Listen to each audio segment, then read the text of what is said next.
ইয়া আইয়ুহাল্লাযীনা আমানু রুকউ ওয়াসজুদু ওয়া'বুদু রাব্বাকুম ওয়াফআলুল খায়রা লাআল্লাকুম তুফলিহুন।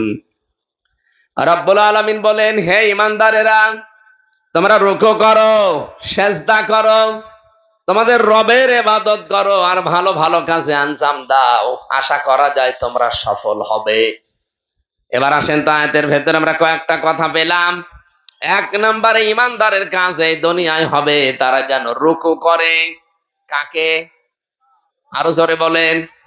এদেশে বহু রুকু আছে। কেউ গাছ দেখলেও রুকু করে, আগুন দেখলে রুকু করে। হিন্দুরা তো দুর্গায় যে রুকু করে, আর মুসলমানরা দরগায় যে রুকু করে। এখানে দুর্গা, দরগা, গাছ, আগুন, পানি সব বাদ। রুকু যদি মুসলমান করতে চায়, কার জন্যে? আরো জোরে বলেন। এই যে রুকুর শব্দটা, রকা ফাইন রকউন, এ শব্দের শাব্দিক অর্থ হচ্ছে মাথা ঝোঁকানো। রুকু মানে শুধুমাত্র নামাজের এই রুকুই না, আল্লাহ পাক রুকু বলতে এখানে বুঝিয়েছেন আল্লাহর যত বিধান আছে এই বিধানগুলোর সামনে মানুষ যখন মাথা নত করে দেবে, আমি আল্লাহ ঈমানদারদের কাছ থেকে এইটাই চাই। এই জন্য মানুষ যখন তাওবা করতে চায় তাদেরকে আল্লাহ জানিয়েছেন, ওয়া আনিবু ইলা রাব্বিকুম ওয়া আসলিমু লাহু মিন ক্বাবলি আইয়াতিয়াকুমুল আযাবু সুম্মা লা তুনসারুন। বলেন আল্লাহু আকবার।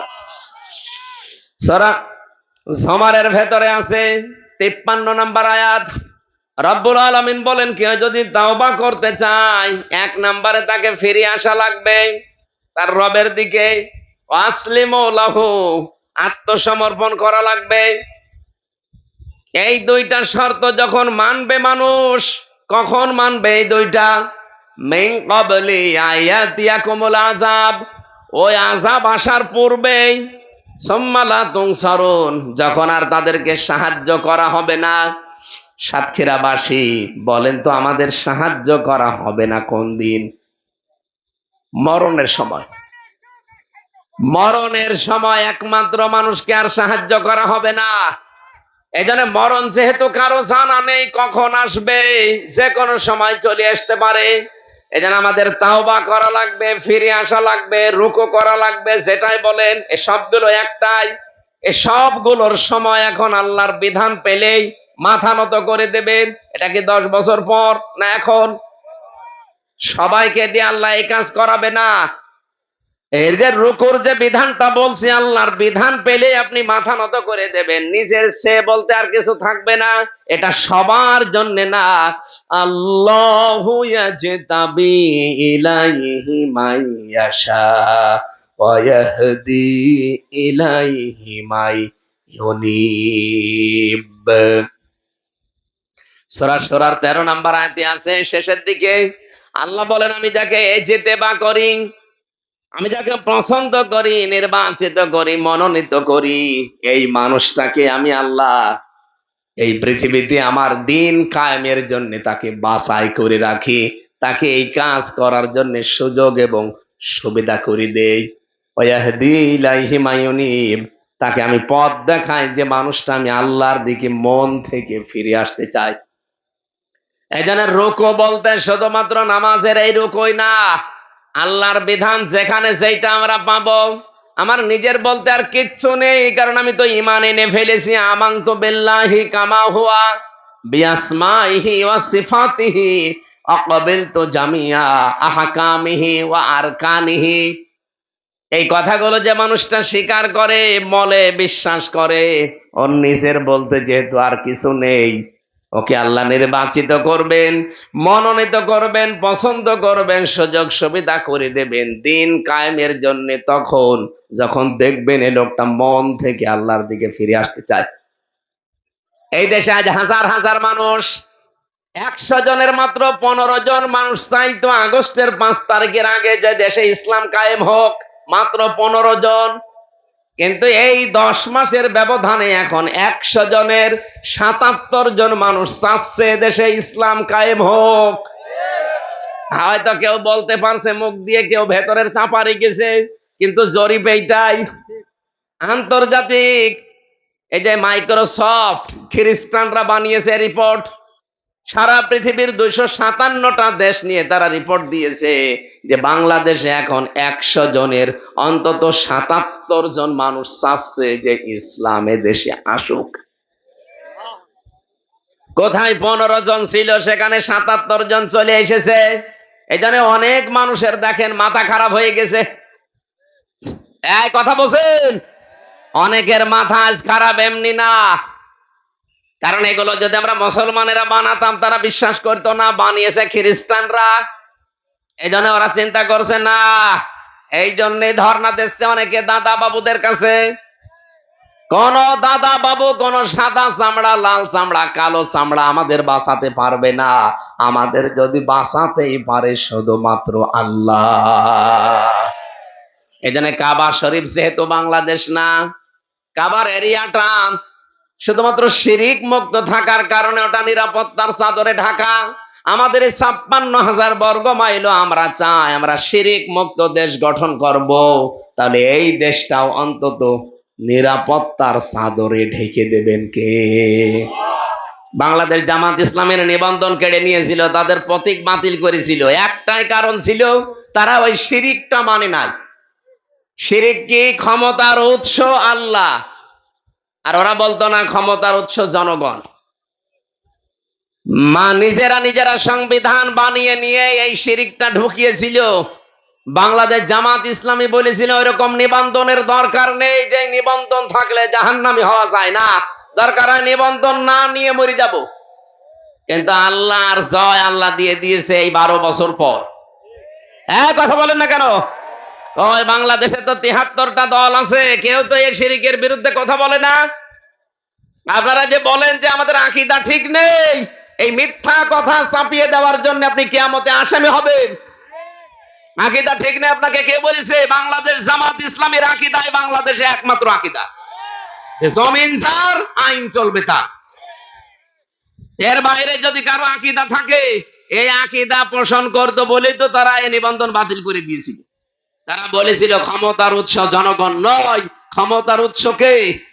আন্নাল কুওয়াতা লিল্লাহি জামিয়া ইন্নাল্লাহা আলা কুল্লি শাইইন কাদির।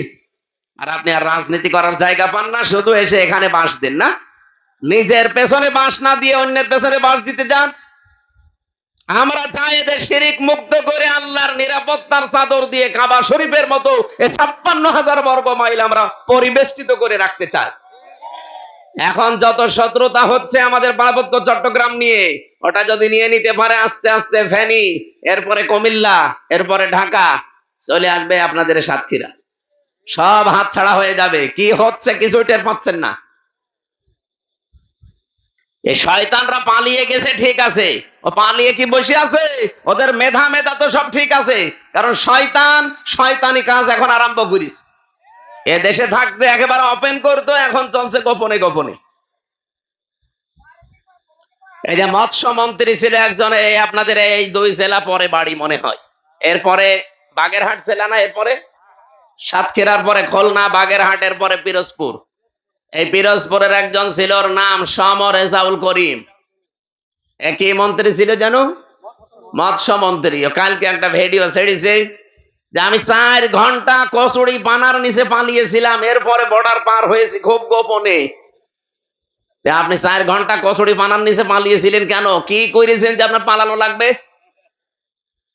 54 বছর হয়ে গেল, আমার তো এখন 33 বছর। কয় আমরা তো পালিয়ে যাইনি, বিনা কারণে 3 বছর ছেলেছিলাম, তারপরেও তো আমি পালাইনি। আমাকে বারবার বলেছিল যে আপনি চলে যান, মিজান আজহারের মতো আপনি চলে যান। আমি কেন যাব? আমি তো কোনো দোষ করিনি। আপনারা যদি নির্দোষ হয়ে থাকেন, মানুষের সম্পদ আত্মসাৎ না করে থাকেন, আজকে দেখলাম টাকার একটা ব্যাগ ভর্তি, 10 লাখ টাকা হবে। এই টাকার ব্যাগ, ওর সাথে আবার কি পেঁচিয়ে টাকা তো নিয়ে যেতে পারছে না, বর্ডার দিয়ে পার হওয়ার সময় গোপনে ওই পানির ভেতরে ফেলে রেখেছে। আজকে প্রশাসন তুলে ওইটা খুলে দেখে শুধু টাকা। হ্যাঁ, সব টাকা টাকা টাকা, ওদের ফ্রিজের ভেতরে টাকা, ওদের বালিশের ভেতরে টাকা, ওদের ব্যাগের ভেতরে টাকা, নিয়ে যেতে তো পারছে না, বিভিন্ন জায়গায় রেখে দিয়েছে। এই জন্য আমার মনে হয় এই জালেমদের বাড়ি ঘর অফিস আদালত সব একটু তন্ন তন্ন করে অনুসন্ধান করা দরকার, এখনো টাকা পাওয়া যাবে, সব পালাতে পারেনি। কি করলেন যে আপনার পালিয়ে যাওয়া লাগবে কচুরি পানার নিচে 4 ঘন্টা পালিয়ে থেকে? যে কি কষ্ট করেছি আমি, আল্লাহ আমাকে বাঁচিয়ে দিয়েছে। ওরে শয়তান, তুই আল্লাহ বিশ্বাস করিস? তোর মুখে আল্লাহ মানাই? যতগুলো এমপি ছিল, মন্ত্রী ছিল, অফিসার ছিল, সবগুলো জানতো যে ডিবি অফিসের মাটির নিচে, র্যাব অফিসের মাটির নিচে বহু মানুষ এখানে 8 বছর 10 বছর পড়ে আছে, ওরা সব জানতো, এরপরও কিছু বলে না। এগুলো কি মানুষ? আপনার নিজের ছেলে যদি হয়তো এরকম জায়গায় 8 বছর 10 বছর আপনি ফেলে রাখতে পারতেন? এদিকে 3.5 হাত, এদিকে 2.5 হাত, একটা কবরের মতো জায়গায়, আয়না ঘর, 8 বছর 10 বছর 14 বছর একটা লোক পড়ে আছে, দুনিয়ায় কেউ জানে না। ওরা তো জানতো, যারা নিয়ে যায় ডিউটি করে, ওরা জানতো না? আমি মাঝে মাঝে, আমি তো 10 দিন ছিলাম মাত্র মাটির নিচে, মাঝে মাঝে যে আচরণ করতে আছে, গালি দিত আমার বাবা মা তুলে, আমার মনে হয়তো আল্লাহ, এই মানুষগুলো যে যারা ডিউটি করে, এই যে আসে 8 ঘন্টা পরে চলে যায়, আবার নতুন মানুষ আসে আবার চলে যায়, এরা বাড়ি যেয়ে এই তো আপনাদের সাথে তো মিশতো, এসে আপনাদের সাথে কথাবার্তা বলতো না, দিনের বেলা এসে বউ ছেলে মেয়ে নিয়ে থাকতো না? ওরা সংসার করতো কি করি? ওকে মানুষ নাকি ওর বিবেকের উপরে কুকুরে প্রসাব করে দিয়েছে? আর শয়তানরা এখন গা সাফাই গাছে আমরা কি করেছি যে আমাদের পালিয়ে যাওয়া লাগলো, কি করেছে এখনো টের পাচ্ছ না? আজকে কাওয়া কাকু একটা রেকর্ড ছেড়েছে, আবার আসবো দেশে, যারা আমাদের বিরুদ্ধে আছে আমি আবার দেখে নেব। ওরে শয়তান, এখনো অনুশোচনা নেই। 2732 জন মানুষ হত্যাকারী এরা, একটা মানুষ মেরে ফেললেই তো জীবন শেষ হয়ে যাওয়ার কথা, আর 2732 জন মানুষ হত্যাকারী, এখনো অনুশোচনা আছে। কাওয়া কাকু কবর থেকে ঘুরে আসবে শয়তান, আর কথাবার্তারা ঝাঁজ কি, হুমকি দেয় এখনো পর্যন্ত সাংবাদিকদের। ও যে পালাইলো কি করে, আমি তো বলে পায়খানার ভেতরে নাকি 5 ঘন্টা খুব কষ্টে ছিল, ওরে ওই জায়গায় যদি তালা লাগিয়ে দিত না, বোরকা পরে পালিয়ে গেছে এই শয়তানটা। আমাদের রুকু, আমরা এখন রুকু করতে চাই, শুধুমাত্র মাথা ঝোঁকানোই রুকু না ভাই। আর আপনাকে দিয়ে আল্লাহ রুকু করাবেও না যদি আপনার মন তৈরি না হয়। ওয়াহদি ইলাইহি মাইয়ুনিব, যে লোকটা আল্লাহর দিকে আত্মসমর্পণ করে, ফিরতে চায়, মাথা নত করে, রুকু করে, এই মানুষটাকে দিয়ে আল্লাহ দিনের কাজে লাগায়, তাকে একামতে দিন, দিন কায়েমের কর্মী হিসাবে আল্লাহ তাকে কবুল করে, সবাইকে করবে না।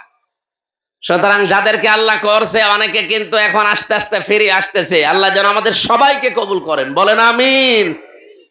অসজুদ, 2 নম্বরের সেজদা করা লাগবে। সেজদা কি? শুধুমাত্র কপালে মাটি লাগানোই সেজদা না। কোরআনে কারিমে সেজদা এই শব্দটা এত বেশি বার ব্যবহার হয়েছে। আমরা সেজদা সম্পর্কে যে ব্যাখ্যাগুলো পড়েছি, আল্লাহ রাব্বুল আলামিন এত দামি এই জিনিসটা আল্লাহর কাছে, নবীজিকে আল্লাহ বলতে বলেন, হে নবী আপনার উম্মতদেরকে বলেন, যদি একটা সেজদা কোনো বান্দা বান্দির আমি আল্লাহর কাছে কবুল হয়ে যায়, ওকে আমি আল্লাহ ঘোষণা দিলাম যে আমার বানানো বাগান জান্নাত দিয়ে দেব। বাংলার মানুষের আমি আহ্বান জানাচ্ছি, আমি নিজে সহ, আজকে থেকে যতদিন বেঁচে থাকবেন, একটা কথা একেবারে বদ্ধমূল হয়ে নিয়ে যান, জীবনে কোনোদিন ফরজ সেজদা আজকে থেকে ছেড়ে দেবেন না। কথা বলছে? এত দামি জিনিসের সেজদাটা, আল্লাহ আমাদের চেহারার দিকে তাকালেই যে মনে হয় আল্লাহ আমাদের সেজদা দেওয়ার জন্যই বানিয়েছে। হাত দিয়ে, কপাল দিয়ে, নাক দিয়ে, হাঁটু দিয়ে, এভাবে দুনিয়ার কোন সৃষ্টি আর সেজদা দিতে পারে?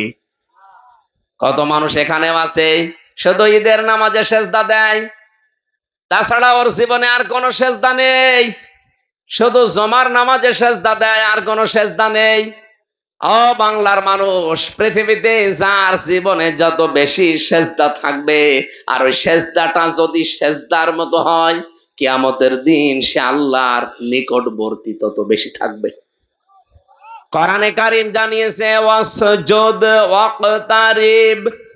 হে নবী, আমার বান্দা বান্দীদেরকে বলেন ওরা যদি আমার নিকটে আসতে চায় তারা যেন সেজদা দেয়। আপনি মন থেকে গভীর রজনীতে একটু লম্বা সেজদা দিয়ে দেখবেন, একটা আলাদা প্রশান্তি আল্লাহ আপনাকে দান করবে। আমি জেলখানায় বহু আলেমকে দেখতাম, বহু মানুষকে দেখেছি। এই যে বাবর মিয়া, লুৎফুজ্জামান বাবর আমার পাশেই ছিল, আমি দেখেছি এই লোকটা সেজদায় পড়ে আছে, তে আছেই।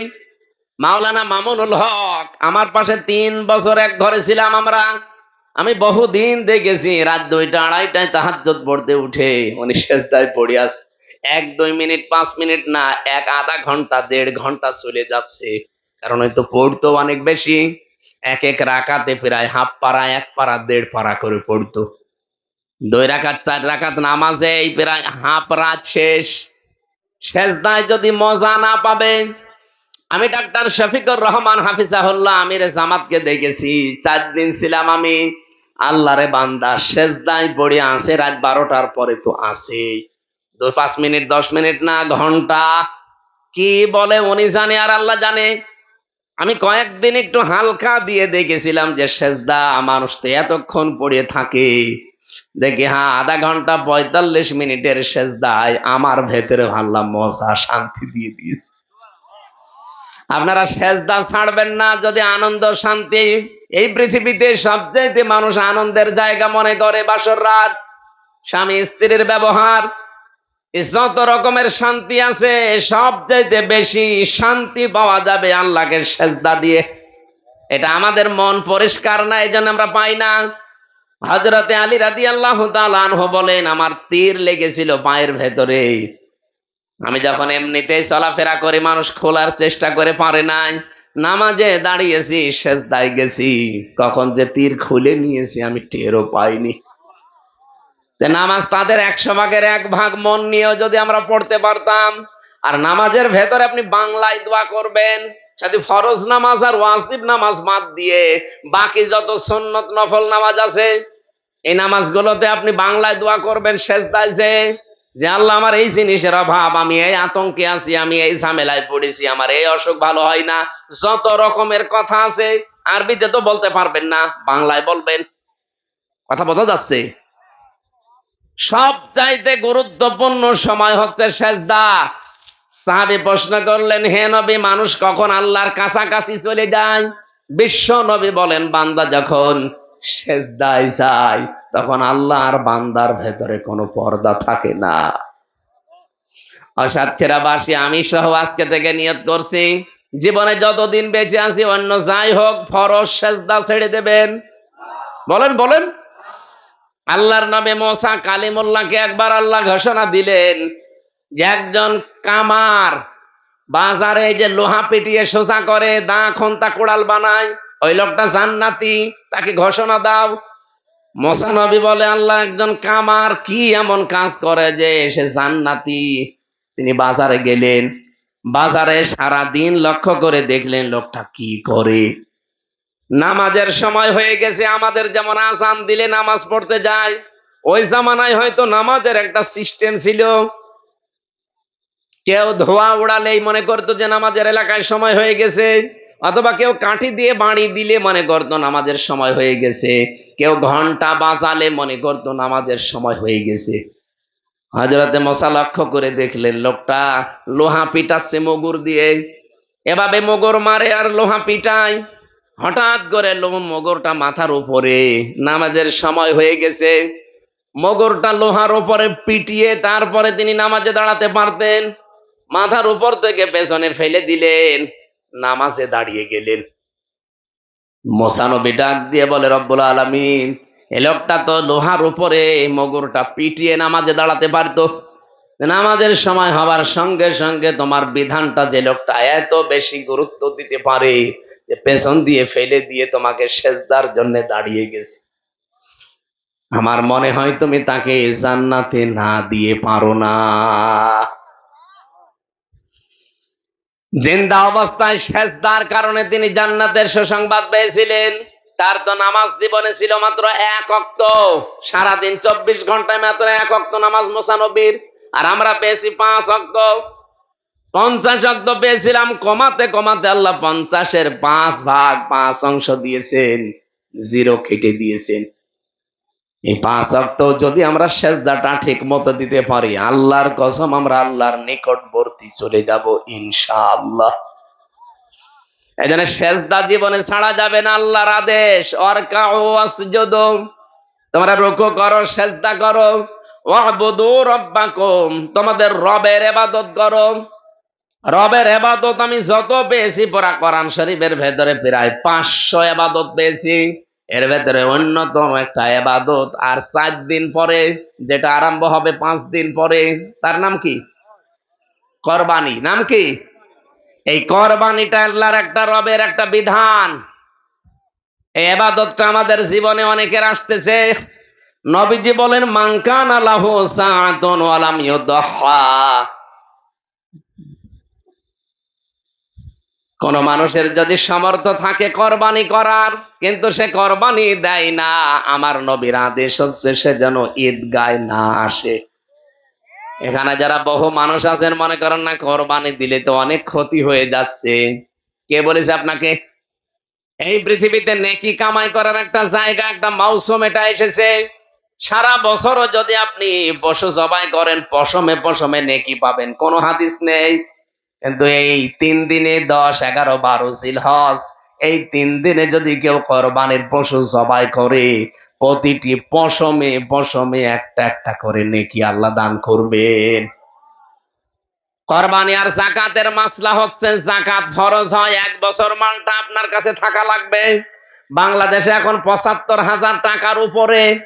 আর কোরবানির নিয়ম হচ্ছে একটা ছাগল কেনার টাকা যদি ওই 3 দিনের ভেতরে আপনার কাছে থাকে, খুব বেশি হলো 15,000, তাহলে এই 3 দিনে মাস্ট বি আপনাকে কোরবানি দেওয়া লাগবে।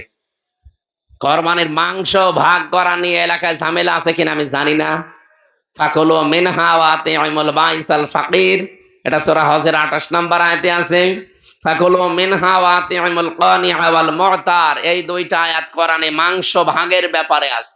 আল্লাহ বলেন তোমরা কোরবানির মাংস নিজে খাও, আর যারা অভাবী কিন্তু চাইতে পারে না এরকম আত্মীয় স্বজনকে দাও। আর 3 নম্বরে যারা একেবারে অসহায় গরিব মানুষ ফকির তাদেরকে দাও। এখান থেকে মাসলা বের হয়, এই যে যারা এলাকায় হয়তো 50 জন কোরবানি দিয়েছে, সবার গোশত এক জায়গায় করে বিকাল বেলা 500 মানুষের ভেতরে ভাগ করে দেয়, এই এলাকায় আছে? না না, এটা ইসলাম না। আমি ইসলামের নিয়মটা বলছি। আপনার নিজের গোশত এটা যদি করতে পারেন, 3 ভাগের 1 ভাগ আপনি দিয়ে আসেন। ওরা যদি ওই রকম অসহায় যারা মিসকিন এতিম ফকির তাদেরকে ভাগ ভাগ করে দিতে পারে, জায়েজ আছে। কিন্তু আপনি সমাজ রক্ষার জন্য, নিজের গোষ্ঠী রক্ষার জন্য, নিজের ক্ষমতা ধরে রাখার জন্য এমন এমন মানুষের তালিকা নাম দিয়েছেন যার গোশতের অভাব নেই। আমি কি বেশি বলে ফেললাম? এরকম নিয়ম নেই। আপনার নিয়ম হচ্ছে আপনি কোরবানি করে নিজে 1 ভাগ রাখেন, আর 1 ভাগ আপনি এমন আত্মীয় স্বজন অসহায় চাইতে পারে না, কিন্তু লজ্জায় চাইতে পারে না, অভাব আছে, এরকম মানুষকে আপনি দরকার একটু বেশি করে দেন, কোনো অসুবিধা নেই। আর ফকির ফাকারা যারা আছে, এতিম মিসকিন অসহায় যারা ভিক্ষুক, এদেরকে দেবেন। ওইটা অনেকেই করে তার নিজের সমাজ রক্ষার জন্য, নিজের গোষ্ঠী রক্ষার জন্য, আর নিজের মাতব্বরি ঠিক রাখার জন্য। এই এলাকায় কাদের কাদের এলাকায় আছেন হাত তোলেন তো। না, এই নিয়ম মানার দরকার নেই, যেহেতু ইসলাম না, ও নিয়ম মানবেন না। হ্যাঁ, যদি দেখেন যে ঠিক মতো করছে, আসলেই ফকিরকেই দেয়, এমন ফকিরকে দিয়েছে যে প্রতিদিন গোশত খায়। এই এলাকায় ভালো নিয়মই আছে। কোনটা? এখানে যারা দরিদ্র কোরবানি করতে পারে না তাদের মধ্যেই বিতরণটা হয়। হ্যাঁ, এইটা হলে তো ভালো। এইটা যদি করে থাকেন তাহলে অসুবিধা নেই। উনি যেটা বলছে যে না, গরিব মানুষ দেখে দেখে নাম লিস্ট করে তাদেরকে দেওয়া হয়, মানুষ আপনারা মিথ্যা কথা বলেন কেন? ওরা বুঝে না বুঝে কথা বলে। যারা বলছে গড়ে দেওয়া হয়, হয় ওরা মিথ্যা কথা বলছে, না সভাপতি সাহেব।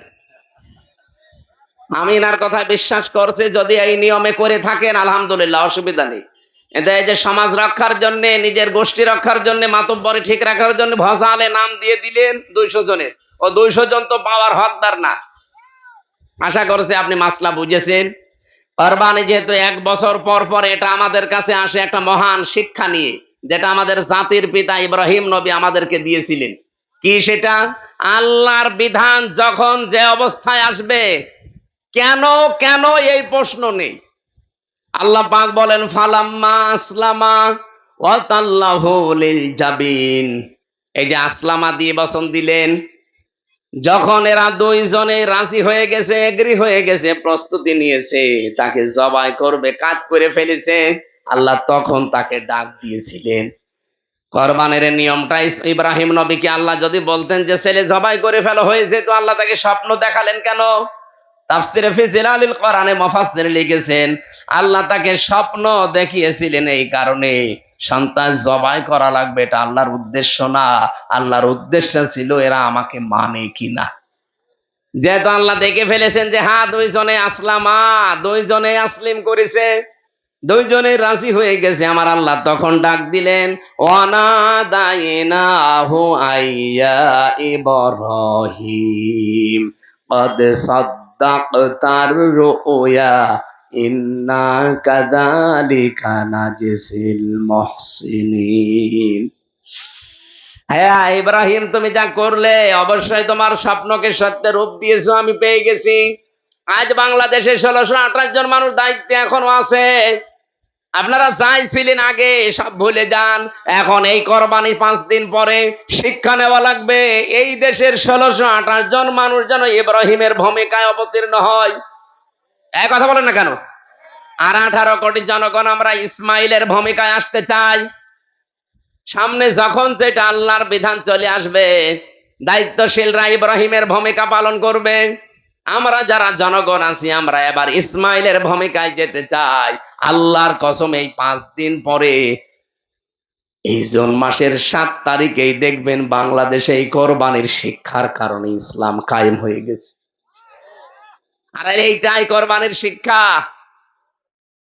আমরা চাচ্ছি যারা দায়িত্বে আছেন, আপনারা একটু পড়েন সূরা সাফফাতের এই 102, 3, 4 নাম্বার আয়াতগুলো দেখেন আল্লাহ কি দিতে চায়।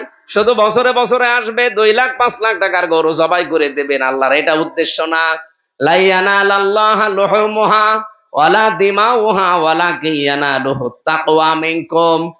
আল্লাহ পাক বলেন তোমাদের রক্ত গোশত চর্বি চামড়া আমার কাছে পৌঁছায় না, পৌঁছায় ভেতরের তাকওয়াটা। আর তাকওয়া মানে যোগ্যতা অর্জন করা। তাকওয়া মানে আল্লাহর নিষিদ্ধ কাজ ঘৃণা ভরে ছেড়ে দেওয়া। তাকওয়া মানে বেঁচে থাকা। তাকওয়া মানে আল্লাহর বিধান কায়েম করার পরিবেশ তৈরি করা। 33টা অর্থ পেয়েছি এই তাকওয়ার। এই জন্য এখন আমাদেরকে যোগ্যতা অর্জন করে যোগ্য হওয়া লাগবে সামনে। আর আমি এটা দেখতে পেয়েছি বাংলাদেশে যতগুলো দল কাজ করছে ইসলামের জন্য, হয়তো প্রায় সবাই করে, কিন্তু যোগ্যতার মাপকাঠিতে অর্থনৈতিক ভাবে আল্লাহর অলি বলা যা এই দেশে জামাত ইসলামী বাংলাদেশকে। আপনার কাছে খারাপ লাগলো, আমি নিজে পরীক্ষিত, এই জন্য বলছি।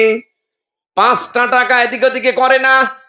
চট্টগ্রামের এই যে খাল খননের জন্য যারা দায়িত্ব আছে ওই এলাকায়, তারা সরকারের কাছে 4,000 কোটি টাকা চেয়েছিল। বলেছিল 4,000 কোটি টাকা দেন, আমরা এই কাজ করে দেব।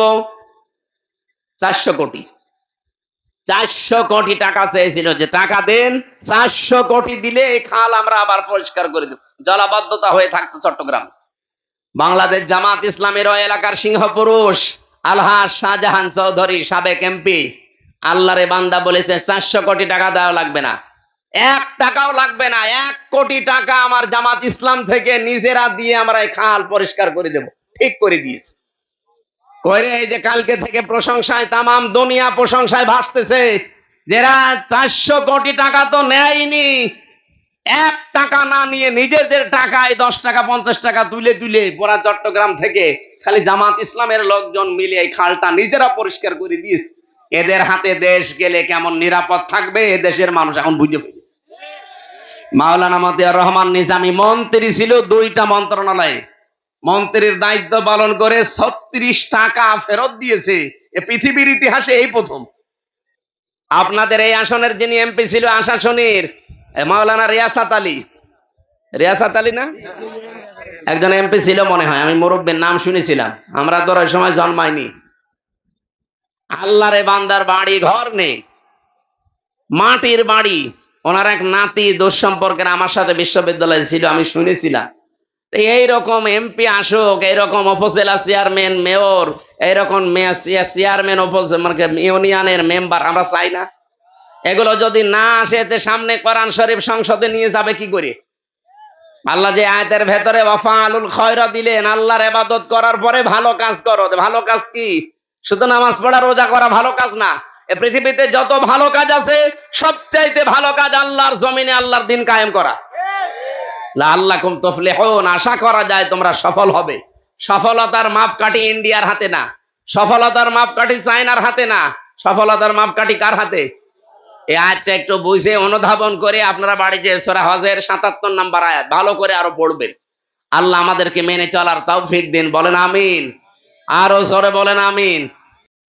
কোরআনে কারিমে আল্লাহ জানিয়েছেন, ইন্না ইদ্দাতাশ শুহুরি ইনদাল্লাহি 12 শাহরান ফি কিতাবিল্লাহ ইয়াওমা খালাকাস সামাওয়াতি ওয়াল আরদা মিনহা আরবাআতুন হুরুম। অবশ্যই গণনার দিক থেকে আল্লাহর কাছে মাসের সংখ্যা 12টা। যদিও একটা মাসের নাম আল্লাহ শুধু কোরআনে দিয়েছেন, রমাদান। কোনটা? বাকি 11 মাসের নাম নেই। কিন্তু এই যে একবারে আল্লাহ পরিচয় দিয়েছেন 12টা মাস আছে। কোন দিন তিনি এটা বানিয়েছেন?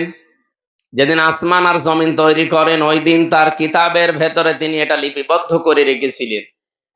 তিনি লিখেছিলেন জানুয়ারি, ফেব্রুয়ারি, মার্চ, বৈশাখ, জ্যৈষ্ঠ, আষাঢ়, কি মুহররম, সফর, এরকম 12টা মাসের নাম আল্লাহ লিপিবদ্ধ করে রেখেছিলেন। তার ভেতরে মিনহা আরবাআতুন হুরুম, 4টা মাস সম্মানিত। এর ভেতরে 1 নম্বরে মুহররম, 2 নম্বরে রজব, 3 নম্বরে জিলকদ, জিলহজ। এত সম্মান ওই জামানার কাফেররা পর্যন্ত এই মাসকে সম্মান দিত। আর আল্লাহর নিদর্শন গুলোকে সম্মান দেবে তারা, যাদের ভেতরে আল্লাহর ভয় আছে।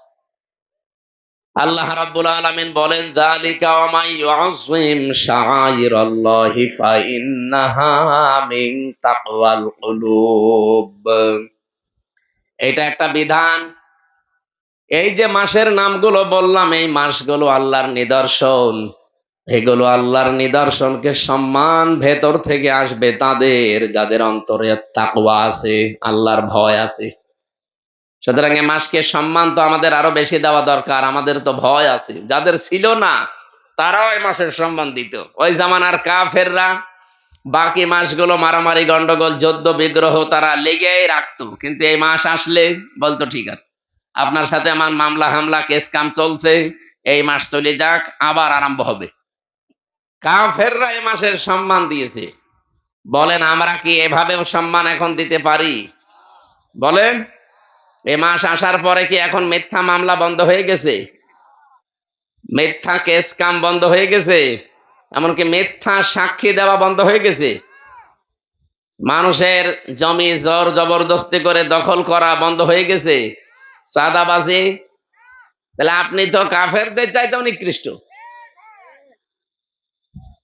অবৈধ হত্যা এখনো পর্যন্ত বন্ধ হয়নি। কথা বলেন। আমরা যতগুলো কাজ হারাম দেখি, সবগুলো একটা একটা করে প্রায় বললাম, একটাও এখনো পর্যন্ত ছাড়তে পারি না। এটা কি দিয়ে সম্মান দিচ্ছে? কাফেররা এই মাসের সম্মান দিত, তারা মারামারি বন্ধ করে দিত, গালিগালাজ বন্ধ। আপনার সাথে আবার এই মাস চলে গেলে আরম্ভ হবে। আর আমরা এই মাস আসলে এখনো থেমে থাকি না। আমার মনে হয় এই মাসে আরো অনেকে দুর্বিসন্ধি বাড়িয়ে দিয়েছে। গতকালকে একটা ভিডিও দেখলাম, যিনি পালিয়েছে উনি নাটোরের এক সভাপতির কাছে কল দিয়ে বলছে নাটোর জেলা অস্থিতিশীল করা লাগবে। আপনি একটা হাজি মানুষ, কি বললেন? এই মাসের সম্মান দিয়েও তো বলার দরকার ছিল যে দেশে যারা আছো অন্তত এই মাসটা একটু চুপচাপ থাকো, এই মাসটা চলে যাক, তারপরে যা হয় হবে। না বলছে শুরু করো এখন। তার মানে ওনার হজ হয়নি।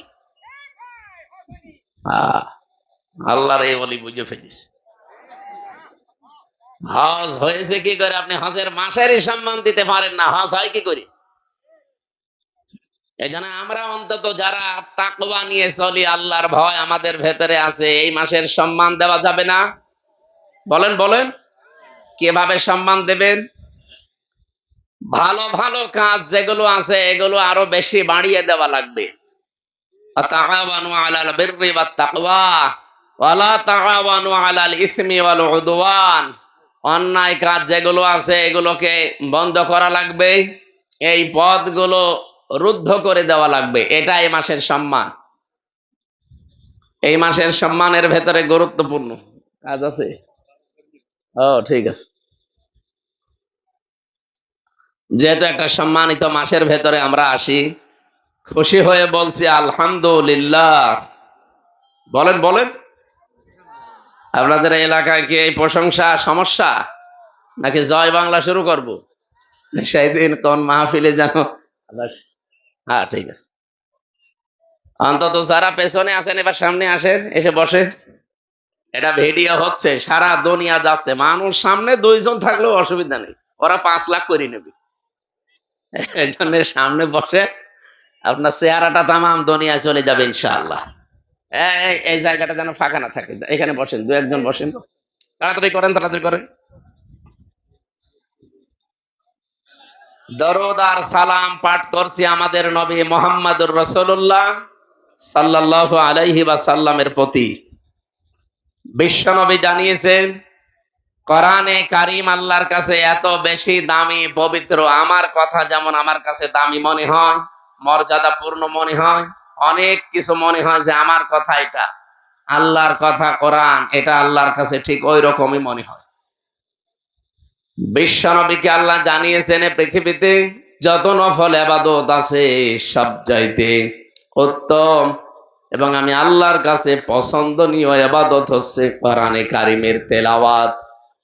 নবীজি হাদিসে বর্ণনা করেন, আফদালুল ইবাদাতি তিলাওয়াতুল কোরআন। জোরে বলেন সুবহানাল্লাহ। মসজিদে নববীতে একবার প্রবেশ করলেন তিনি, ডান দিকে তাকিয়ে দেখলেন কিছু মানুষ কোরআন শরীফ নিয়ে আলোচনা করছে আর কয়েকজন শুনতেছে। বাম দিয়ে তাকিয়ে দেখলেন কিছু মানুষ জিকির করছে। নবীজি বললেন, 2 দল ভালো কাজে আছে, নেকির কাজে আছে, তবে সবচাইতে উত্তম কাজে আছে তারা যারা আল্লাহর কোরআন নিয়ে ব্যস্ত আছে। আমাকে আল্লাহ এই মুহূর্তেই নির্দেশ দিয়েছেন আমি যেন কোরআনে কারীমের এই ময়দানে শ্রোতা হিসাবে বসে পড়ি। সাতক্ষীরাবাসী কি বললাম আপনারা টের পেয়েছেন? বিশ্ব নবী যদি এখন বেঁচে থাকতেন, আরে সাতক্ষীরা আশাসনে বাহাদুরপুরে এই লাইন দিয়ে যদি তিনি হেঁটে যেতেন, কোরআনে কারীমের ইজ্জতে এই সম্মানে তিনি শ্রোতা হয়ে এই ময়দানে আমাদের মতো বসে পড়তেন। কত বড় দামি জায়গায় আপনি বসে আছেন, আপনি নিজেও এখনো টের পাননি। এই জায়গাটায় নবীজি বসতেন, এরকম একটা জায়গায় আল্লাহ আমাকে আপনাকে শ্রোতা হিসাবে বসিয়ে রেখেছেন। খুশি হয়ে বলেন আলহামদুলিল্লাহ। দরুদ আর সালাম পাঠের মাধ্যমে আজকের তেলাওয়াতকৃত আয়াত থেকে তাফসীর আকারে কিছু কথা বলতে চাই। সূরা হজ, কোন সূরা? এটা কোন মাস চলছে? হজের মাস, জিলহজ। এখানে আয়াত আছে প্রায় 78টা। আমরা একটা মাত্র আয়াতের আর আরেক আয়াতের হাফ পড়েছি। যতটুকু পড়লাম এর ভেতরে আমরা তাফসীর করার চেষ্টা করব ইনশাআল্লাহ। বিশ্বনবী জানিয়েছেন, আল হাজ্জু ইয়াহদিমু মা কানা ক্বাবলা। কোন মানুষ যদি হজ করে, ওর পেছনের যত অপরাধ আছে আল্লাহ সব মাফ করে দেয়। কিন্তু হজের মতো হওয়া লাগবে। আজ হাজারো হাজী সাহেবকে মানুষ আর হাজী বলে ডাকে না, পাঁচই বলে ডাকে। কি কথা বলেন না কেন? কারণ হাজী হওয়ার জন্য যে কথাগুলো সে কাবায় গিয়ে বলে আসে, ওই কথাগুলো এখন প্র্যাকটিক্যাল লাইফে এসে আর ঠিক রাখতে পারে না। আমি 16 সালে গিয়েছিলাম, যখনই গোসল করার পরে এই কাফনের কাপড় মানে এহরামের কাপড় আমাকে পরিয়ে দিল, তার মানে ওই দিন থেকে আমি যেন বিশ্বাস করে নিয়েছি যে আমি মরে গেছি।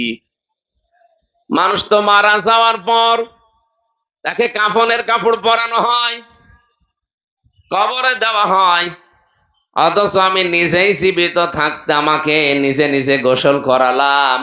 নিজেকে কাফনের কাপড় মানে এহরামের কাপড় নিজেই পরলাম, এটা বিশ্বাস নিয়ে পড়লাম যে আমি মরে গেছি, বাকি যেই জীবনটা আমার আছে এটা আমার বোনাস হায়াত। কথা বলেন না কেন? আমি তো মরেই গিয়েছিলাম। না মরলে মানুষ এরকম সাদা কাপড় পরে? আমি নিজে নিজেই মরে গেছি, নিজে নিজেই কাফনের কাপড় পরেছি, বাকি ছিল শুধু কবরে যাওয়ার। কবরে যাওয়ার আগে আমি আল্লাহর কাছে কয়েকটা কথা বলে আসলাম তার ঘরে গিয়ে। লাব্বাইক আল্লাহুম্মা লাব্বাইক, লা শারিকা লাকা লাব্বাইক, ইন্নাল হামদা ওয়ান নি'মাতা লাকা ওয়াল মুলক, লা শারিকা লাকা লাব্বাইক। কথাগুলো এত গুরুত্বপূর্ণ এবং তাৎপর্যপূর্ণ, আমার এই ছোট মাথার ভেতরে এই কথার ব্যাখ্যা আমি এভাবে নিয়েছি, কোন মানুষ যদি এই তিনটা কথা স্পেশাল ভাবে মেনে চলতে পারে, ওর জীবন আমার আল্লাহর খাতায়, হাজিরা খাতায় হাজি হিসাবে উঠে যাবে। আর হজের সওয়াব কি বললাম? পুরস্কার, আল হাজ্জ ইয়াহদিমু মা কানা ক্বাবলা। যারা হজ করে তাদের পেছনের যত আমল আছে আমার আল্লাহ সব কবুল করে নিয়ে তাকে তার পেছনের অপরাধ সব মাফ করে দেন। এই জন্য যে কথাগুলো বলা হয় হজে যাওয়ার পরে, এটা একটু খেয়াল করা দরকার। এবার প্রায় 16 লক্ষ হাজি আল্লাহর ঘর তাওয়াফ করছে অলরেডি। এখন আপনি 1-2 জন মনে করছেন, 16 লক্ষ।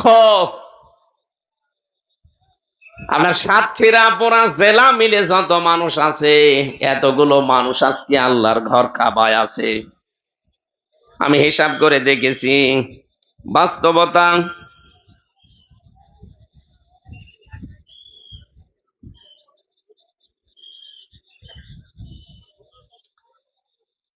লাব্বাইক বলার পরে আল্লাহকে যেন লোকটা জানাতে চাই, রব্বুল আলামিন, আমি কিন্তু সেই বাংলাদেশ থেকে 6,000 কিলোমিটার দূরে এসেছি তোমার ঘরে, আমি উপস্থিত হয়েছি।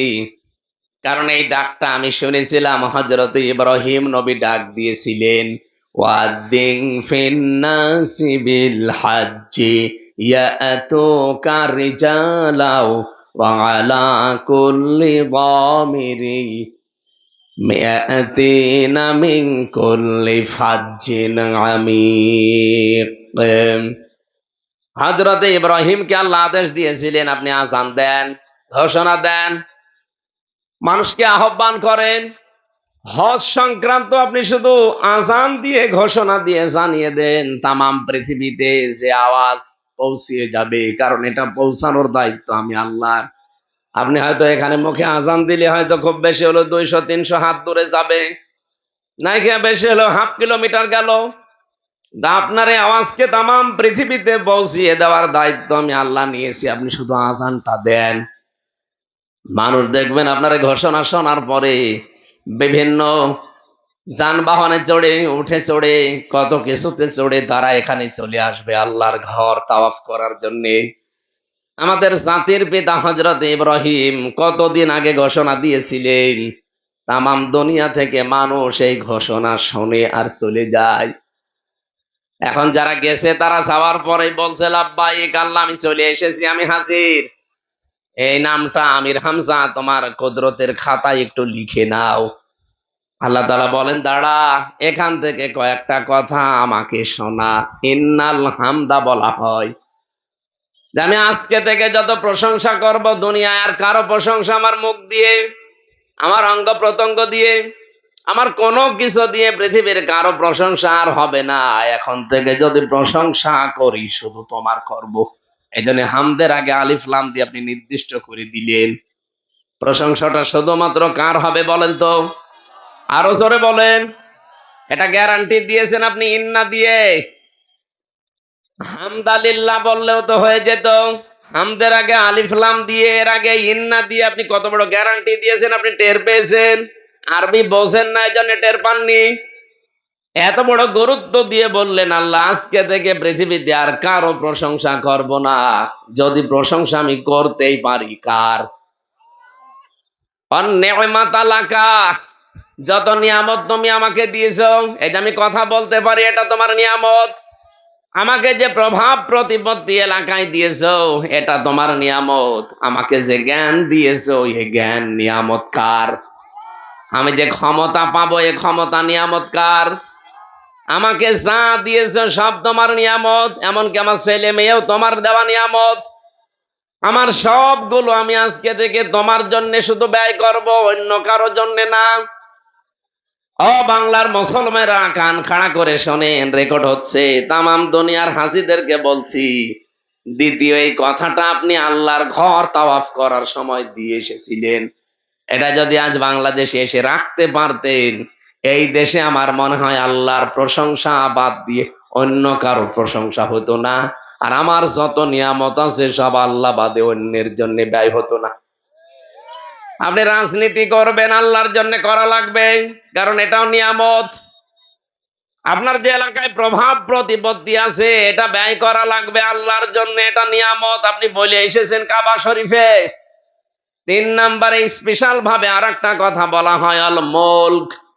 এটা মুলক মানে রাজত্ব, রাজনীতি। আল্লাহ, আমি বাংলাদেশে গিয়ে যদি কোন রাজনীতি করে থাকি, রাজত্ব যদি আমি অর্জন করি, রাজ্য রাজনীতি যদি আমি চালাই, এটা শুধু তোমার জন্য করব। সাতক্ষীরাবাসী কে কোন দলে আছেন, মতে আছেন আমি জানি না, ওটা এখন বাদ দেন। বলেন তো হাসিদের এই 3টা কথা। লক্ষ লক্ষ হাসি এখন সারা পৃথিবী থেকে 16 লাখের উপরে হাসি এখন বাংলাদেশ থেকে লাখের উপরে।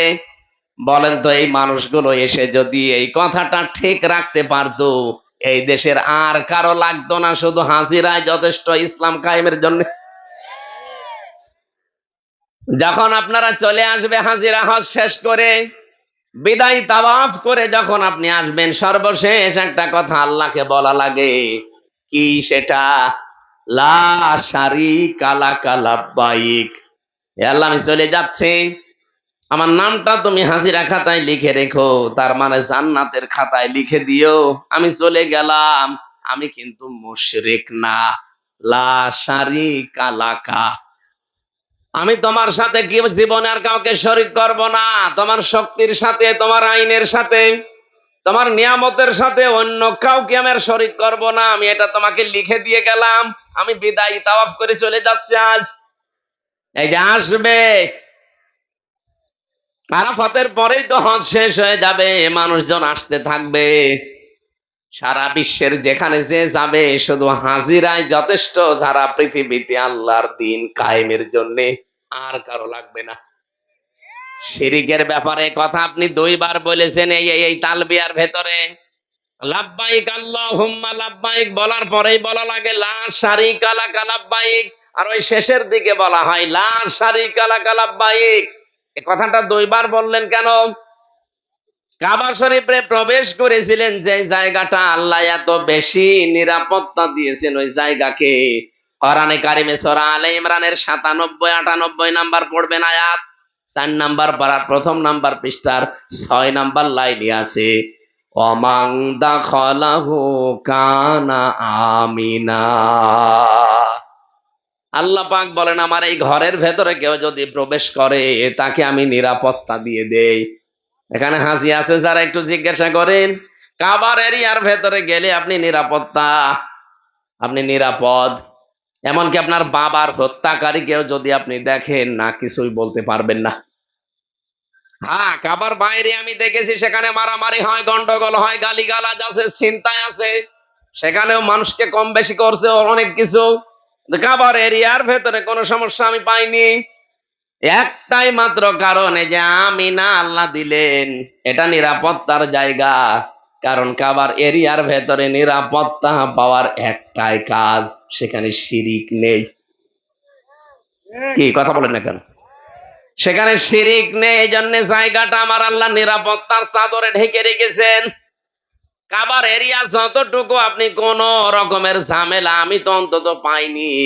নারী পুরুষ পাশাপাশি দাঁড়িয়ে নামাজ পড়ছে, আজ পর্যন্ত কোনো অঘটন ঘটেছে আমরা শুনিনি। কি কথা বললেন না? আমি নিজে নাইজেরিয়ার একজন মহিলার পাশে দাঁড়িয়েছিলাম, কাবার পাশে, নামাজ শুরু হয়ে গেছে, তড়িঘড়ি করে করবো কি পাশে, পরে দেখছি একজন মহিলা সবাই সবাই ওই জায়গায় সব একটাই চিন্তা যে আমার কি হবে, আমার কি হবে।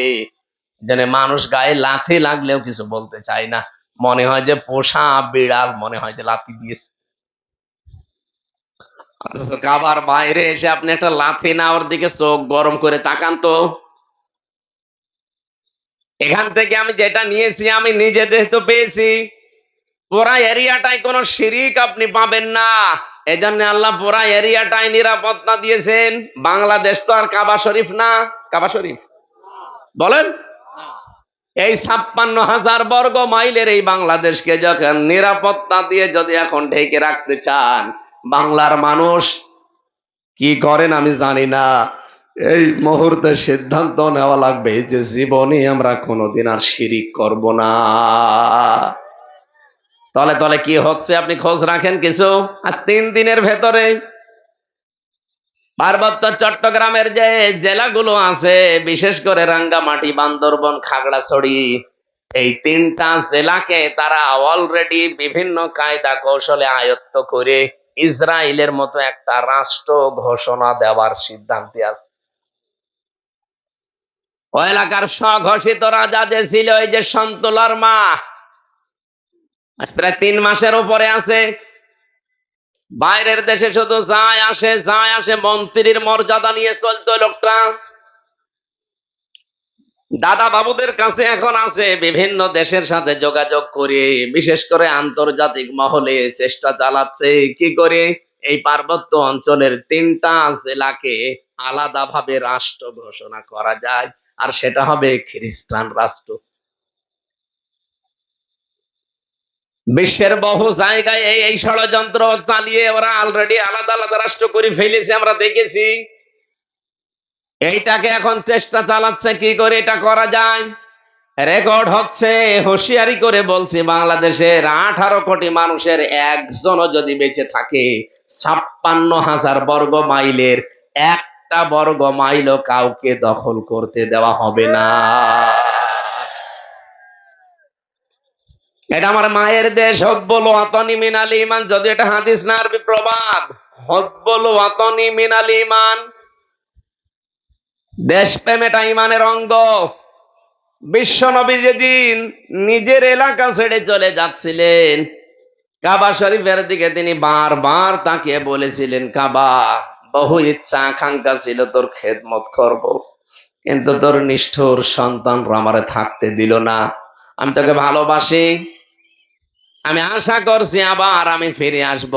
মহান আল্লাহ ওই দিন তাকে আয়াত নাজিল করে শুনিয়েছিলেন, ইন্নাল্লাযী ফারাদা আলাইকাল কুরআনা লারাদ্দুকা ইলা মাআদ। অবশ্যই কোরআনের আইন মানা ফরজ। লারাদ্দুকা ইলা মাআদ, লামে তাকিদ। হে নবী, আপনি আজ চোখের পানি ফেলতে ফেলতে ভারাক্রান্ত মন নিয়ে আপনি চলে যাচ্ছেন, যান। আপনাকে আমি গ্যারান্টি দিলাম, অতি শীঘ্রই আপনাকে এই জায়গায় আবার আমি ফিরিয়ে নিয়ে আসব। আল্লাহ আসেন নাই? এই কথা বলে না কেন? কয় বছর পরে? মাত্র 10 বছরের ব্যবধানে নবীর আকাঙ্ক্ষা আল্লাহ পূরণ করে আবার সেখানে নিয়ে এসে রাষ্ট্রপ্রধান বানিয়েছেন। আর আমরা অলরেডি 54 বছর পার করে ফেলেছি। আশায় থাকতে থাকতে 54 বছর পার করে ফেলেছি। এবার যা অবস্থা দাঁড়িয়েছে বাংলাদেশে, আমার বিশ্বাস এবার আল্লাহ কোরআনের হাতে দেশটা তুলে দেবে। আমাদেরকে নিজের বাড়িতে থাকতে দেননি, নিজের এলাকায় থাকতে দেননি, নিজের ডিস্ট্রিক্ট আমার কুষ্টিয়াতে আমি কতদিন যেতে পারিনি। আমি যাওয়ার আগে পুলিশ বাড়িয়েছে বসে থাকে। আমার গ্রামের বাড়ি কুষ্টিয়ার সদর থানা, পাটিকাবাড়ি ইউনিয়নে। আমি এমনিতেই বছরে হয় 2-3 বার করে বাড়িতে যেতাম, থাকতাম ঢাকাতে, বাইরের দেশে। বাড়ি আসার আগেই দেখি 2 গাড়ি পুলিশ। কি গো, জানেন কি করে আপনারা? আমি নিজে জানি না যে আমি বাড়ি আসবো, আর আপনারা জেনে ফেলেন। হুজুর, আপনার পেছনে কিরামান কাতিবিন আছে, সব সময় ওরা লোক ফিট করে রেখেছিল। আমি কোথায় যাই, কোখানে কি করি, মোবাইলে কি কথা বলি, সব ওরা রেকর্ড করেছি। এই যে 3 বছর জেলে ছিলাম, রিমান্ডে আমারে 10 দিন সব শুনিয়েছে। কোথায় কার সাথে কি কথা বলেছি সব দেখাচ্ছে। আমার সব চাইতে আশ্চর্য লেগেছিল ওদের এই রেকর্ড করা দেখে। আমার গলা নাই, আমি চিনতে পারলাম আমি এই সাতক্ষীরার একজন মুহাদ্দিস ছিল, কলারওয়ায় বাড়ি, মুহাদ্দিস আমিরুল ইসলাম বেলালি, নাম শোনেননি? আল্লাহরে বান্দার সাথে আমি একদিন কথা বলেছিলাম, উনি আমাদের মুফাসসির পরিষদ আলেমদের একটা সংগঠন, এর বাংলাদেশের উনি সভাপতি ছিলেন ওই সময়, সে 18 সাল 19 সালে। একেবারে 11 সাল থেকে শুরু করে 20 সাল পর্যন্ত পুরা 10 বছর আমি কোথায় কি করেছি প্রত্যেকটা রেকর্ড করে করে কম্পিউটার থেকে নামিয়েছি। কি কিরামান কাতিবিন লাগিয়েছিল টের পেয়েছে। এতটা কঠিন অবস্থায় একটা একটা করে শোনাতে শোনাতে যখন মাওলানা দেলাওয়ার হোসাইন সাইদি রহমতুল্লাহ আলাই তার একটা রেকর্ড নিয়ে এসে আমারে শোনাচ্ছে, মানে তার সম্মান বাড়ানোর জন্য না, গোয়েন্দা বিভাগের যারা নিয়ে এসেছিল, আমার মনে হয় ওটা ডিবির লোক হবে, কারণ কারো তো আর এখানে নাম লেখা নেই। একবার আছে DB, NSI, DGFI, CID, PBI, counter terrorism, এরপরে আমার মনে হয় 27টার উপরে গোয়েন্দা বিভাগ কাজ করছে, সব একটা একটা করে আসতে। ওই দিন বিপদে পড়েছিলাম বেশ। সাইদি সাহেবের সাথে একজন যুবতী মেয়ের কণ্ঠ মিলিয়ে এমন এমন নেকেট কথা, খারাপ কথা লাগিয়েছি, আমার এই শোনাচ্ছে ওই কাঁচের ঘরের ভেতরে মাটির নিচে, আর বলছে দেখ তোদের হুজুর কত নিচে নেমেছে। এখন ওই জায়গায় আমি তো একা, আর শয়তানরা সব চারিদিকে, একা একা কি বলবো। বাইরে যদি আমার মনে হচ্ছে যদি বাইরে হতো ওইরকম মানুষকে আমি পিটিয়ে মেরে ফেলতাম, এরপর আমার চা হইতো হইতো। কাউন্টার টেররিজমের নামে এই শয়তান গুলো এত এত মানুষকে ওরা দুনিয়া থেকে বিদায় করে দিয়েছে। আমার মাঝে মাঝে ওই ট্রেনটা দেখাইতো, মাঝখানে একটা পুকুর আছে আর চারিদিকে ঘর, ওখানে নাকি মাগুর মাছ পালা হয়, বিদেশি মাগুর, যে মানুষ আমরা এর ভেতরে বিভিন্ন শখ দিয়ে এই এই ড্রেন দিয়ে নামিয়ে দেই, ওই মাছে খেয়ে ফেলে। কঠিন অবস্থার ভেতরে সবচাইতে বেশি বাংলাদেশের ইসলামপন্থীদেরকে দেশে বিদেশে মোড়লদের সামনে জঙ্গি জঙ্গি এই নাটক যারা সাজিয়েছে, 1 নম্বরে মনিরুল, গোপালগঞ্জের। 2 নম্বরে আসাদুজ্জামান, এটা গোপালগঞ্জের। মাল সবই গোপালগঞ্জের। আমার মনে হয় বাংলার 16-18 কোটি মানুষ এই দুইজনকে মাফ করা জীবনও ঠিক হবে না। এরা বহু সন্তানের, বহু মানুষের জীবন বিনা কারণে নষ্ট করেছে। ইসলামী ছাত্রী সংস্থার 2 বোনকে তারা এখনো পর্যন্ত এই জঙ্গির মামলা নাটক সাজিয়ে এখনো জেলে রেখে দিয়েছে। আমরা চাই এই 2 বোনকে অতি তাড়াতাড়ি দ্রুত মুক্তি দেওয়া হোক। হ্যাঁ, কথা বলে না কেন? আমি নিজেরটা তো নিজে দেখেছি যে কেমন মিথ্যা সাজায় ওরা। 800 পৃষ্ঠা লিখেছে, এর ভেতরে সামরাইজ করে প্রায় 400 পৃষ্ঠা বানিয়েছে আমার নামে, প্রত্যেকটা অক্ষর মিথ্যা। অথচ ম্যাজিস্ট্রেটের সামনে, জজের সামনে দাঁড়িয়ে দাঁড়িয়ে যতগুলো কথা ওরা বলছিল, ওই পিপি সরকারি যেটা, ওই আব্দুল্লাহ আবু, ওই শয়তানরা আমি খুঁজতেছি, ওরে পেলে আমি সত্যি মুসলমানি দিয়ে দেব। নাম দেখেছেন আব্দুল্লাহ আবু, ওরে জোতা পিটা করা দরকার শয়তান। এত মিথ্যা কথা মানুষ বলতে পারে? জজের সামনে আমারে দাঁড় করিয়েও ও মনে হয় আধা ঘন্টা একাধারে যতগুলো কথা বললো, যদি 20,000 কথা বলে থাকে আধা ঘন্টায়, তো 20,000 কথাই মিথ্যা। একটা কথা ওর জীবনে সত্যি পেলাম না। আমি নিজেরটা তো, অন্যেরটা তো বাদ দিলাম, জানি না, আমি নিজেরটা তো জানি। বলছে উনি ছিল আনসারুল্লাহ বাংলা টিমের প্রধান, অথচ ছাতাছে কি আমি আজ পর্যন্ত জানি না। আনসারুল্লাহ বাংলা টিম কারে বলে, কি করে, তাদের কর্ম কি, কিচ্ছু জানি না। যদি দিত যে উনি জামাত ইসলামের সাপোর্টার, তাও তো মিলতো। তখন তো আমি সাপোর্টারই ছিলাম, আমি তো কিছুই করতাম না, সাপোর্ট করতাম, ভালোবাসতাম। আমার মন ভালো একটা দলকে আমি বাসতে পারি না? নিষিদ্ধ না হলে সেই দলকে আমি বাসতে পারি না? কথা বলেন না কেন? কিন্তু যারা নিষিদ্ধ আপনি ভালোবাসা না, তাদের কথাও বলতে পারবেন না। এই যে বাংলাদেশ আওয়ামী লীগ নামে, ছাত্রলীগ নামে যারা, সব নিষিদ্ধ না? রাষ্ট্রের পক্ষ থেকে তাদের নিষিদ্ধ ঘোষণা করা হয়েছে। এখন যদি কেউ সাপোর্ট করে, কেউ তাদের নাম বলে, ছাড়বে? আজ কুষ্টিয়াতে মিছিল দিয়েছে। ওই আমার কুষ্টিয়ার থানার পাশে 6 রাস্তার মোড়ে প্রায় সকালবেলা 170, 80, 90, 100 জন মানুষ বসে থাকে। ওই আশপাশ গ্রাম থেকে এসে ওখানে থাকে, শহরের মানুষ ওদেরকে ভাড়া করে নিয়ে যায় কাজে। কালকে কোনো কাজই পাইনি আজকে। প্রায় এরকম প্রত্যেকটি মানুষকে ওরা 600 করে টাকা দিয়ে জয় বাংলার একটা স্লোগান লিখে নামিয়ে দিয়েছে যে হাসিনা আসছে, রাজপথ কাঁপছে। পুলিশ ধরেছে, সামনে যে কয়েকটা ছিল নেতা গোছের, তারা তো পালিয়ে গেছে।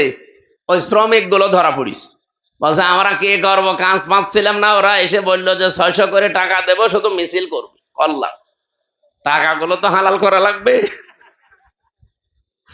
আমার মনে হয় এইভাবে করে ওদের টাকা নেওয়া লাগবে। টাকা নেন, এই হ্যাঁ 1 মিনিট 2 মিনিট মিছিল করে বলবেন যে আমাদের টাকা হালাল।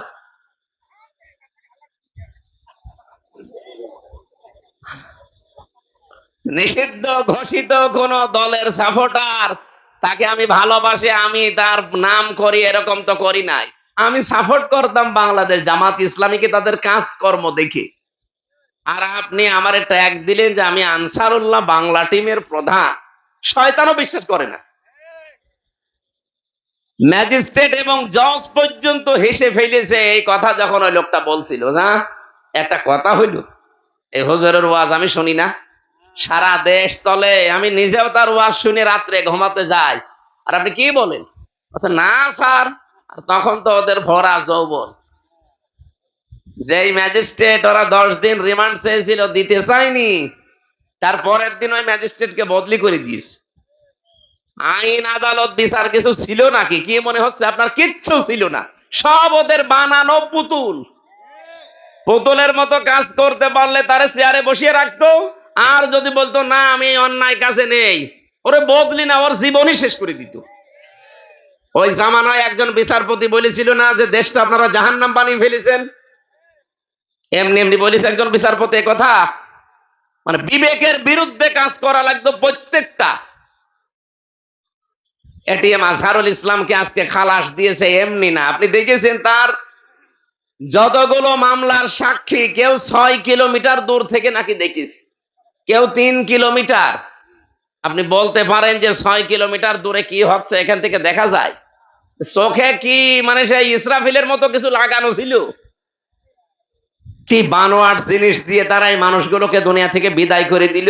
আল্লাহ এমনি ছাড়বে? সাতক্ষীরাবাসী, আমি আহ্বান জানাচ্ছি, দেশে যারা দায়িত্বে আছেন, এই 15 বছরের ভেতরে যাদেরকে মিথ্যা মামলা দিয়ে, মিথ্যা সাক্ষী দিয়ে, জঙ্গির নাটক বলে বলে বহু মানুষের জীবন আপনারা জাহান্নাম বানিয়ে দিয়েছেন। এখনো পর্যন্ত কত মানুষ মিথ্যা জঙ্গির নাটক নিয়ে শুধু হক কথাগুলো নবীর পক্ষে, আল্লাহর পক্ষে বলার কারণে আজ হাজারো মানুষ এখনো জেলখানায়। আমি বহু মানুষের সাথে পরিচিত হয়েছিলাম ভেতরে, যে আল্লাহর নবীর বিপক্ষে অবস্থান নিয়েছে যারা, তাদেরকে সাতেমে রসুল বলে বলেছিল নবীকে কেউ গালি দিলে, কষ্ট দিলে তাকে এই দেশ থেকে বিদায় করা লাগবে, অথবা তাকে ফাঁসির আদেশ দেওয়া লাগবে। এই কথা লিখেছিল ফারাবি নামে, শফিউর রহমান ফারাবি নামে একজন ভাই।